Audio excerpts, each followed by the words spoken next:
사람은 자신이 뿌린 대로 거둡니다. 저는 새로운 사람을 만나면 그 사람들이 근심 걱정에서 벗어나 행복하고 풍요로워질 수 있는 이야기를 하려고 노력합니다. 도쿄의 신코이와에 있는 사이토 히토리의 팬이 모이는 가게에 들를 때도 마찬가지로 그곳에 있는 사람들이 행복하고 풍요로워질 수 있는 이야기를 들려줍니다. 상대가 1000명이든 1명이든 저에게는 똑같습니다. 똑같은 마음가짐으로 이야기를 들려주죠. 그러면 제 이야기를 들은 모든 사람들이 풍요로워진 기분이 들겠지만 사실은 그렇지 않습니다. 실제로 풍요로워지는 사람은 저 자신입니다. 풍요로움의 씨앗을 뿌린 사람은 저이므로 그 열매를 수확하는 사람도 저인 것이죠. 누군가가 밭에 씨앗을 뿌리는 광경을 바라보기만 하며 자신의 밭에도 싹이 나지 않을까 하는 기대를 해봤자 그런 일이 일어날 리 없습니다. 이와 마찬가지고요. 제 이야기를 들은 사람들의 마음이 가벼워질 만한 행복의 씨앗을 뿌린 사람은 저니까 열매도 제가 수확하는 것입니다. 다른 사람들은 저에게서 들은 이야기를 저처럼 세상에 뿌리지 않는 한 열매를 수확할 수 없습니다. 저와 알고 지내기만 해도 무언가 좋은 일이 있을 거라고 기대하는 사람도 있지만 당연히 그것만으로 좋은 일이 일어나지는 않습니다. 제게서 들은 이야기를 계기로 그 사람이 자신의 주변 사람에게 씨앗을 뿌려야만 비로소 열매를 수확할 수 있습니다. 1000평분의 보리 씨앗을 뿌리면 1000평분의 보리가 자라고 10,000평분의 씨앗을 뿌리면 10,000평분의 열매가 맺힙니다. 그러나 밭이라면 경작을 포기할 수도 있지만 우리의 인생은 좋은 일이든 나쁜 일이든 자신이 뿌린 씨앗을 반드시 스스로 거두어 들여야 합니다. 많은 사람들은 제 이야기를 듣고 행복을 느꼈다고 말합니다. 확실히 그 순간 행복해졌을지도 모르지만 그것은 착각입니다. 행복의 씨앗은 제가 뿌렸으니 열매를 수확하는 사람도 접니다. 그렇기 때문에 시간이 지나면 다시 행복의 기운이 빠져나가고 그래서 또 이야기를 들려주세요 라며 찾아오게 되는 거죠. 저는 몇 번이고 기꺼이 그들에게 이야기를 들려줄 수 있지만 그들 스스로 씨앗을 뿌리지 않으면 그들 자신의 열매를 얻을 수는 없습니다. 남의 밭만 쳐다보며 아무것도 하지 않았는데 본인의 밭에서 열매를 수확할 수 있다고 여기는 것은 큰 착각입니다. 모처럼 행복의 씨앗을 얻었다면 스스로 뿌려서 길러야죠.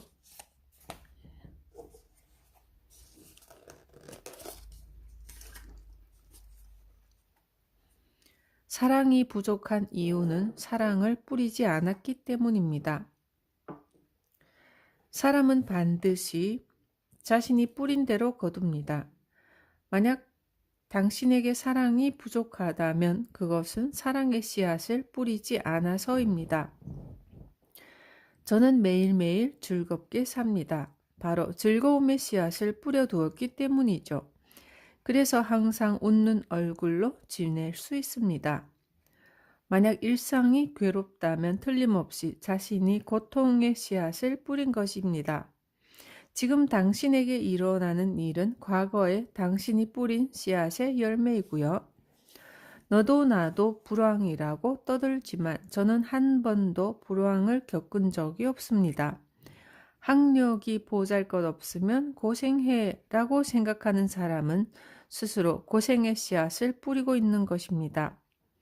저는 중학교도 제대로 다니지 않았으니 중졸이라고 말하는 것만으로도 학력 위조가 아닌가 싶지만 사회에 빨리 나왔으니 이득이야 라는 씨앗을 뿌려두어서 한 번도 고생한 적이 없습니다.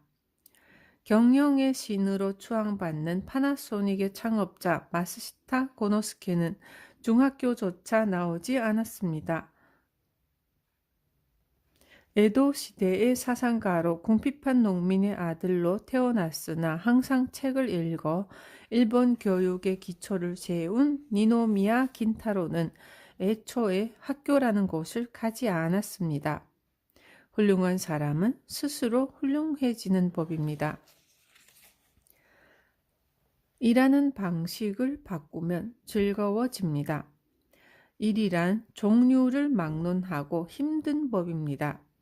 하지만 어떤 일이든 게임으로 바꾸면 즐거워지죠.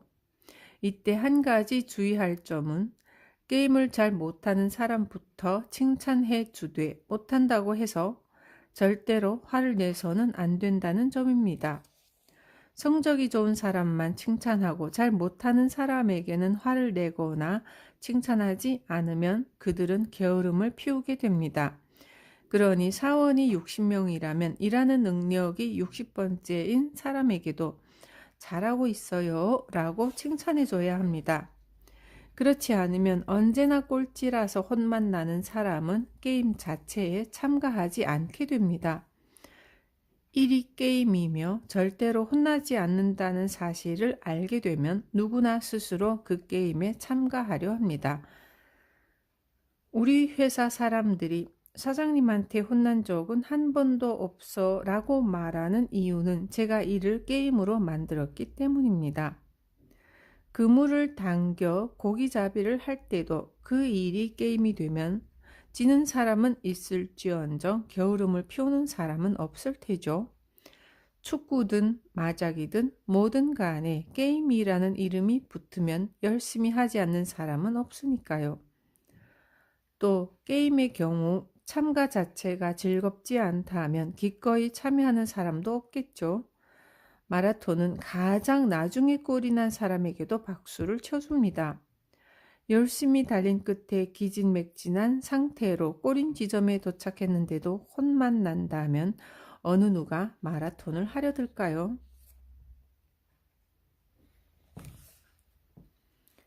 고시엔을 노리는 고등학생 야구 선수도 야구가 게임이기에 열심히 하는 겁니다. 그러나 고등학교 야구 선수를 사원으로 고용한다고 일도 열심히 하리라고는 장담할 수 없습니다. 21세기는 마음의 시대입니다. 먹고 살기 위해 일하는 시대는 끝났습니다. 그러니 일하지 않으면 굶어 죽어라는 협박은 통하지 않죠. 일이라는 이름이 붙으면 전부 돈을 벌 수 있습니다. 예를 들어 채소 장사로 빌딩을 세운 사람이 있는가 하면 도산하는 사람도 있기 마련이고요. 요점은 바로 일하는 방식입니다. 째째하게 생각하기 때문에 째째한 일만 일어납니다. 우리는 사고방식을 바꾸는 것만으로도 얼마든지 부유해질 수 있습니다. 예를 들면 보통 사람들은 세금을 내기 싫다고 생각하지만 저는 세금 내는 게 전혀 싫지 않아요. 왜냐하면 저는 일본이 저의 것이라고 생각하기 때문입니다. 그러니 세무서 직원들은 저의 종업원인 셈이죠. 하하. 세무서 직원들이 전국에서 수금한 돈으로 도로도 만들고 다리도 만드니 그 덕분에 저는 제 일을 할 수 있습니다. 가을이 되어 수확을 하면 그 결실을 종업원이 세금으로 거두어 가서는 전국에 뿌려주니 이듬해 가을에 또다시 제가 수확을 할 수 있는 거죠. 저는 한 번도 세금을 내는 게 싫다고 생각해 본 적이 없습니다. 이 시스템 덕분에 편하게 일을 할 수 있으니까요. 일본은 교육도 부도 전국적으로 평준화되어 있습니다. 그러니 우리 회사에서 만든 상품도 잘 팔리는 거겠죠. 세금이 있으니 도로도 생기고 노인들도 안심하고 지낼 수 있습니다. 따라서 우리가 세금을 내는 건 오히려 감사해야 할 일입니다. 어떻게든 세금을 안 냈으면 하고 째째하게 생각하면 째째한 일만 일어납니다. 기억하세요. 궁상의 씨앗을 뿌리면 궁상 맞은 변명만 하게 됩니다. 어느 회사의 사장님이 저에게 이렇게 물어온 적이 있습니다. 여자가 생기면 회사가 망한다는 말을 들었는데 진짜일까요? 라고 말이죠. 만약 그게 사실이라면 여자가 생긴 정도로는 망하지 않을 회사를 만들면 됩니다. 진시황은 몇천 명에 달하는 여자를 두고도 천하를 통일했습니다. 여자가 생긴 정도로 회사를 망하게 하는 사람은 단지 일을 못하는 겁니다. 일을 못하는 사람이 회사를 망친 뒤 여자 탓을 하자 그 이야기를 들은 누군가가 말을 옮겼을 뿐이고요. 게다가 여자가 없어도 회사를 망친 사람은 얼마든지 있습니다. 그러니 궁상맞은 변명은 하지 않은 편이 좋습니다. 그런 말을 하면 궁상의 씨앗이 뿌려지니까요.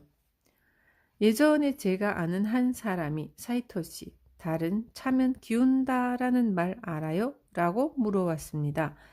그는 분명 당신이 지금은 순조로울지 몰라도 언제까지나 잘 나가지는 않을 거예요 라는 말을 저에게 하고 싶었던 거겠죠. 그때 저는 그 사람에게 과학적으로 달은 차면 기울지만 제가 달로 보이나요? 라고 대꾸했습니다. 하하. 인간은 제한선을 모르는 존재입니다.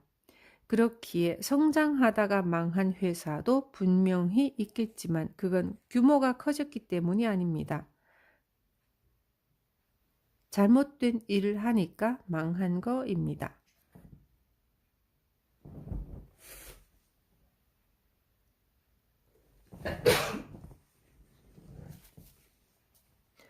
행복을 옆 사람들에게 나누어 주면 주변까지 밝힙니다.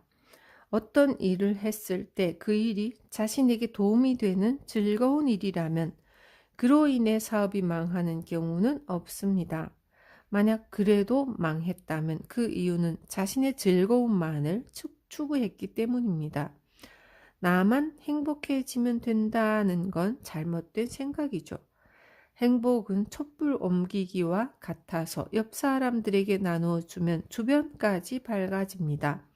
또한 나누어 주었다고 해서 나에게 있던 행복의 불꽃이 꺼지지도 않습니다. 아이즈 지방에는 아이즈 반다이산이라는 민요가 있습니다. 이 민요의 가사 중 오하라 쇼스케요 어째서 재산을 탕진했는가 아침잠 아침술 아침 목욕을 좋아해서 재산을 탕진했지 라는 대목이 있습니다. 저는 어릴 때 이 부분을 듣고 제 귀를 의심했습니다. 아침잠도 아침 술도 아침 목욕도 그렇게 많은 돈이 들지 않는데 그걸로 재산을 탕진했다니 이상한 일이죠. 게다가 그만한 일로 탕진했다면 그는 원래부터 대단치 않은 재산이었던 거죠. 그래서 저는 이 민요를 들을 때마다 진짜 째째한 노래야 라고 생각했습니다.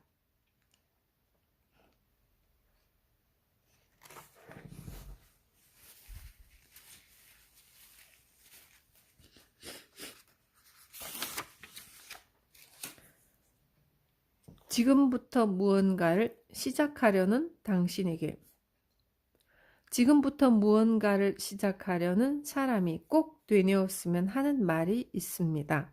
바로 이대로도 괜찮아입니다.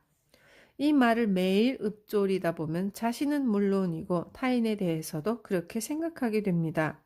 그 애는 이런 부분이 나빠라거나 저 사람은 그 점이 안 좋아라는 등 남의 결점을 트집 잡는 이유는 대개 남에 대한 평가를 마이너스부터 시작하기 때문입니다. 사람은 누구나 지금보다 나아지고 싶다라는 생각으로 살아가므로 남을 마이너스부터 평가해서는 안 됩니다. 이 점은 자신에 대해서도 마찬가지죠. 인간은 현상 유지만으로는 살아갈 수 없는 생물입니다. 마이너스를 줄이기 위해 노력하는 것과 플러스를 더욱 크게 만들기 위해 노력하는 것은 결과가 완전히 다릅니다. 그러니 우선은 스스로에게 이대로도 괜찮아 라고 말해보세요. 자기 자신에게 이 말을 할 수 있게 되면 남에 대해서도 이대로도 괜찮아 라고 생각하게 됩니다. 저도 매일 이 말을 읊조립니다. 무언가를 새로 시작할 때뿐 아니라 매일매일 이 말을 스스로에게 들려주세요. 분명 당신의 마음이 가벼워지고 그 덕에 상대방의 마음도 가볍게 만들어줄 수 있습니다.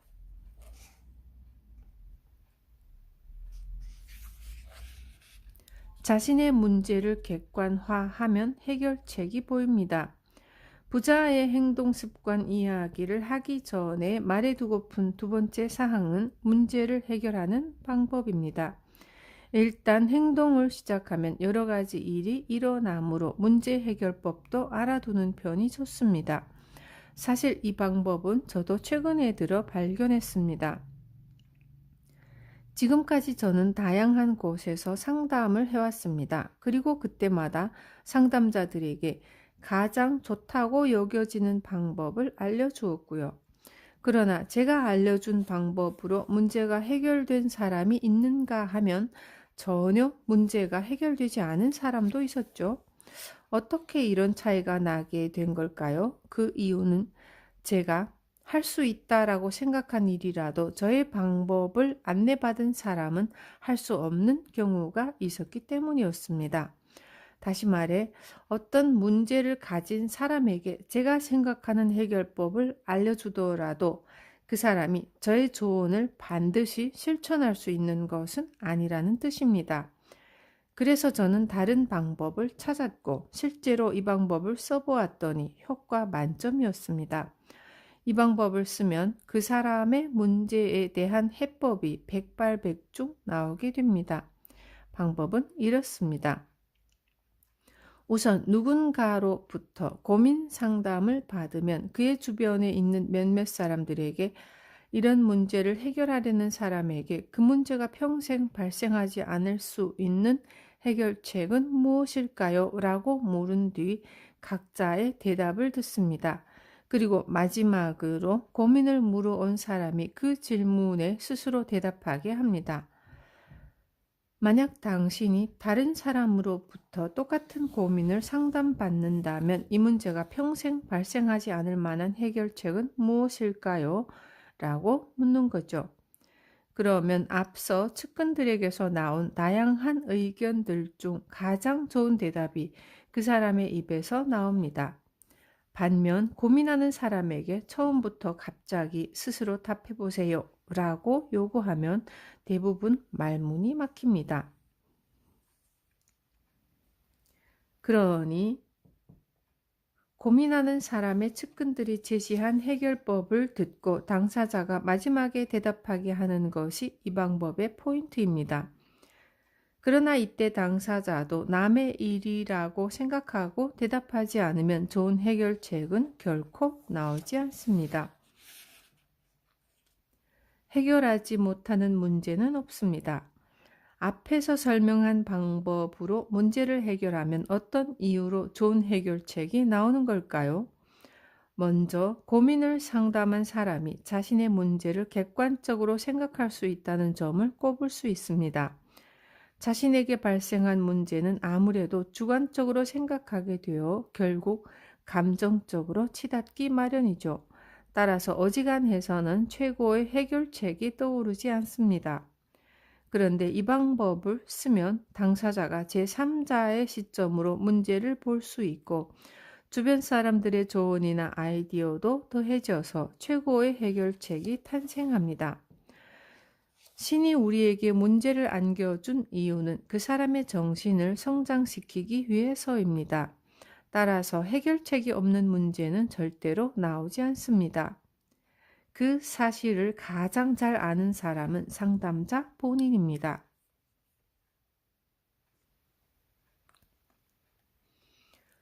또 이 방법의 좋은 점은 상담자 본인의 문제 해결뿐만 아니라 상담에 함께 참여했던 주변 사람들까지 정신적으로 성장한다는 것입니다. 상담자의 문제에 대해 저 혼자만 답해주면 주변 사람들은 남의 일처럼 들을 뿐이지만 우리도 답해야만 한다라고 생각하면 주변 사람들도 그의 고민을 진지하게 듣게 됩니다. 따라서 타인의 문제가 자신의 문제처럼 여겨지며 해결법을 생각하는 동안 그들 자신도 깨달음을 얻게 되죠. 이 방법은 굳이 제가 없더라도 쓸 수 있고 주변 사람들의 정신을 성장시키면서 문제도 해결하는 효과가 있습니다.